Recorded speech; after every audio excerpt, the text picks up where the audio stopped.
Ever wonder who really owns the companies behind the brands you see every day? Not always the founders, not always the public stock market. Sometimes it's a quiet group of investors working behind closed doors.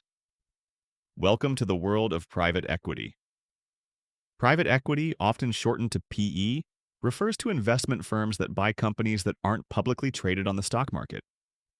Instead of millions of small investors owning shares, a handful of wealthy investors or institutions own the entire business. Think of it like this.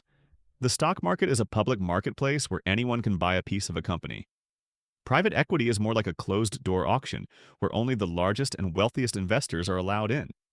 These firms raise money from large investors like pension funds, university endowments, insurance companies, and wealthy individuals. Then they use that money to buy companies, improve them, and eventually sell them for a profit. Their goal is simple: buy low, fix what's broken, grow profits, and sell high. It's similar to house flipping, but instead of homes, they're flipping entire corporations. A classic private equity strategy is called a leveraged buyout, or LBO. Instead of using only their own money, private equity firms borrow large amounts of cash to help buy a company. Here's the key detail. The debt is usually placed on the company being purchased, not on the investors themselves. Imagine buying a pizza shop using mostly borrowed money, and then making the pizza shop responsible for paying back the loan. If the shop succeeds, you benefit from the upside. If it struggles, the business and its employees carry the burden. One famous example was the buyout of Toys R Us in 2005 by private equity firms including KKR and Bain Capital. The company was loaded with billions of dollars in debt. For years, much of its cash flow went toward paying interest instead of improving stores or competing with online retailers. Eventually, the company filed for bankruptcy in 2017, closing hundreds of stores and laying off thousands of workers.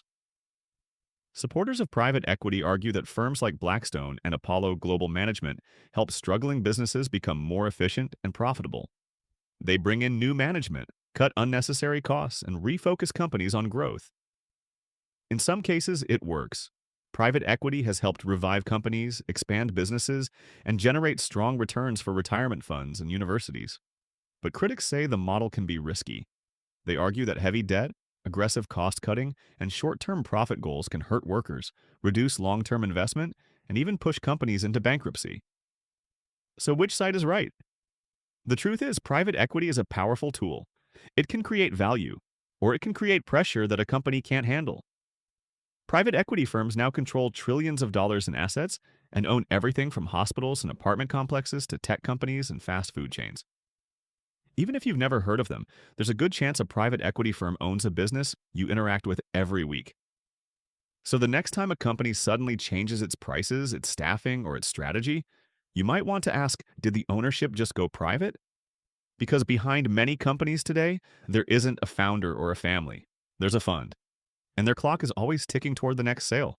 Like and subscribe for more videos that make money concepts simple.